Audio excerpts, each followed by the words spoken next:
السلام علیکم ورحمۃ اللہ وبرکاتہ۔ قال النبی صلی اللہ علیہ وسلم من تشبہ بقوم فہو منہ، کہ جو جس کی مشابہت اختیار کرے گا کل قیامت کے دن میں اسی میں سے شمار ہوگا۔ میرے دوستو، مقصد کیا ہے کہنے کا؟ آج کل ایک مسلمانوں کے اندر بھی ایک رواج چل پڑا ہے، اور عوام تو عوام، خواص بھی اس کے اندر مبتلا دکھائی دے رہے ہیں، اور یہ ان دیندار گھرانوں کے اندر بھی جن کے گھروں میں نماز، عبادت، قرآن کی تلاوت ہوتی ہے، وہ لوگ بھی اس کے اندر ملوث ہوتے چلے جا رہے ہیں۔ وہ کیا ہے، وہ میں تھوڑی دیر آپ کے سامنے وہ بات بتاؤں۔ وہ ہے برتھ ڈے منانا۔ برتھ ڈے کیا ہے؟ یعنی یوم پیدائش منانا۔ جس دن بچے کی پیدائش ہوئی ہے اس کو ہر سال جو منایا جاتا ہے اس کو برتھ ڈے انگلش میں بولتے ہیں، اور یوم پیدائش اردو میں کہا جاتا ہے۔ اب سوال یہ اٹھتا ہے کہ یہ برتھ ڈے منانا یعنی تاریخ پیدائش منانا کیا شریعت سے ثابت ہے؟ کیا نبی کریم صلی اللہ علیہ وسلم کی سنت اور اصحاب صحابہ کے اقوال و افعال سے یہ ثابت ہے؟ یعنی نبی نے یا نبی کے صحابہ نے کیا کسی کا تاریخ پیدائش منایا ہے؟ تو میں اس وقت آپ کے سامنے ایک بات بتانے جا رہا ہوں، غور کریں گے کہ یہ جو بچوں کا برتھ ڈے منایا جاتا ہے اس میں کئی خرافات ہوتے ہیں، اس میں رسوم و بدعات بھی ہوتے ہیں کہ جب برتھ ڈے منایا جاتا ہے تو باقاعدہ لوگوں کو دعوت بھی دی جاتی ہے، کیک بنایا جاتا ہے، اس میں مرد و زن یعنی مرد اور عورتیں سارے لوگ اس کے اندر شریک ہوتے ہیں، اور اس کو انگلش کے جو ورڈ ہیں، جو یعنی انگریزوں نے جس چیز کو اس وقت بولا ہے یا پکچروں میں جن چیزوں کو ان لوگوں نے دیکھا ہے،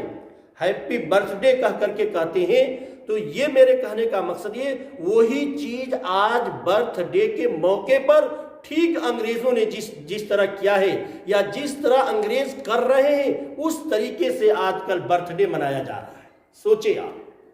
خرافات، ایک کیک کا کاٹنا اور کھانا یہ تو برا نہیں ہے، لیکن ایک وقت متعین کر کے کہ برتھ ڈے کے موقع پر کیک کاٹا جائے گا۔ کیک تو آپ کل بھی کھا سکتے ہیں، برتھ ڈے کے موقع میں بھی کھا سکتے ہیں، بعد میں بھی کھا سکتے ہیں، لیکن برتھ ڈے کے موقع پر کیک کا خاص طور سے اہتمام کرنا اور مرد و عورت کو ایک جگہ جمع ہو کر کے گانا گانا یا اس طرح کی دیگر خرافات کہنا اور کیک میں سے کچھ حصہ منہ میں دینا اور کسی کے چہرے پر لگا دینا، یعنی اس کا ضائع کرنا اور اس کو نقصان کرنا، یہ سب کہاں شریعت کے دائرے میں آتا ہے؟ میں نے ابھی بتایا کہ اللہ کے رسول صلی اللہ علیہ وسلم سے اور دیگر صحابہ سے، تبع تابعین سے، ائمہ مجتہدین سے، فقہائے کرام سے کہیں بھی یہ ثابت نہیں ہے کہ انہوں نے اپنا برتھ ڈے منایا ہو۔ میں آج کی جو برتھ ڈے کی بات کر رہا ہوں، خاص طور سے جو لوگ گھروں میں مناتے ہیں اس کے بارے میں تذکرہ کرنا چاہ رہا ہوں، اور میرا مقصد یہ گھروں میں جو برتھ ڈے منایا جاتا ہے اس کے بارے میں آپ حضرات کے سامنے کلام کر رہا ہوں۔ سوچیں ایک بات، پتہ یہ چلا کہ یہ برتھ ڈے کہاں سے آیا، کہاں سے لوگوں کے اندر یہ پیوست ہو گیا؟ تو میرے دوستو، خلاصہ یہ ہے کہ یہ مغرب سے یہ ہوا چلی ہے، انگریزوں نے اس چیز کو منایا ہے، وہ اپنے نبی حضرت عیسیٰ علیہ السلام کا برتھ ڈے مناتے ہیں، یعنی کرسمس ڈے مناتے ہیں،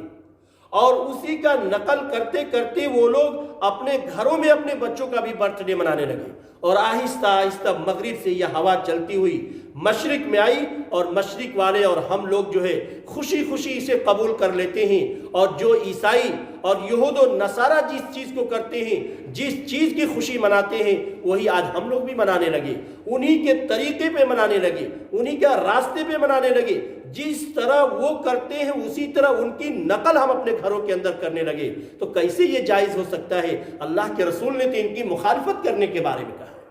کئی حدیثوں سے ثابت ہے کہ اللہ کے رسول نے یہود و نصارہ کی مخالفت کرنے کے لیے کہا، اور ہم ان کی مخالفت نہیں بلکہ ان کی تائید کر رہے ہیں، جس طریقے سے وہ کر رہے ہیں اس طریقے سے ہم لوگ کر رہے ہیں۔ تو کہنے کا مقصد یہ ہے، اگر ہم اللہ کے رسول نے تو یہ تک فرمایا کہ جو جس کی مشابہت اختیار کرے گا قیامت کے دن انہی میں سے اٹھایا جائے گا۔ تو یہ تو معلوم ہوا کہ اگر ہم یہود و نصارہ کی اگر مشابہت اختیار کرتے ہیں تو کل قیامت کے دن میں ان کے ساتھ ہمارا اٹھایا جائے گا۔ اور ایک دوسری خرابی اور میں بتاؤں کہ برتھ ڈے کے موقع پر فضول خرچی، پیسے نہ ہو ہمارے پاس، ادھار لے کر کے برتھ ڈے کرایا جاتا ہے، قرض لے کر کے برتھ ڈے کرایا جاتا ہے۔ اور تیسری ایک اس کے اندر لالچ یہ ہوتی ہے کہ لوگ برتھ ڈے کے موقع پر آئیں گے تو ہمارے بچے کو پیسے دیں گے، کپڑے دیں گے، انعام دیں گے، گفٹ دیں گے، ہدیے دیں گے۔ تو اس برتھ ڈے کے اندر کئی خرافات ایسے آ رہے ہیں جس کی وجہ سے شریعت کے دائرے میں اگر دیکھا جائے تو یہ ناجائز اور حرام ہوگا اور نبی کی سنت کے خلاف ہوگا، اور اللہ کے رسول صلی اللہ علیہ وسلم کی وہ سنت کہ جو دوسرے لوگوں کی مشابہت اختیار کرے گا کل قیامت کے دن میں انہی میں سے اٹھایا جائے گا۔ ان تمام چیزوں کو مد نظر رکھتے ہوئے برتھ ڈے منانا جائز نہیں ہے۔ اور ایک عقلی دلیل میں یہ دیتا ہوں کہ خوشی کا موقع کیسے ہو سکتا ہے، آپ سوچیں۔ اس لڑکے کی ایک ایک سال جو عمر ہے اس کی زندگی میں سے گھٹتی جا رہی ہے، کم ہوتی جا رہی ہے، تو یہ خوشی منانے کا موقع نہیں ہے بلکہ غم کا موقع ہے کہ ہمارے بچے کی اگر 50 سال کی عمر تھی، اس میں سے 1 سال کم ہو گیا، پھر 1 سال کم ہو گیا، تو یہ خوشی کا موقع نہیں ہے بلکہ ایک طرح کے غم کا موقع ہے۔ اس لیے برتھ ڈے سے میں تمام مسلمانوں سے درخواست کرتا ہوں، اپنی ماں اور بہنوں سے بھی درخواست کرتا ہوں کہ اس برتھ ڈے منانے سے بچنے کی کوشش کریں۔ یہ غیروں کا طریقہ ہے، یہ ہمارے اسلام کا طریقہ نہیں ہے۔ اللہ تبارک و تعالی ہم کو اس خرافات سے بچنے کی اور اللہ کے رسول صلی اللہ علیہ وسلم کی سنتوں پر عمل کرنے کی توفیق عطا فرمائے۔ وآخر دعوانا الحمدللہ رب العالمین۔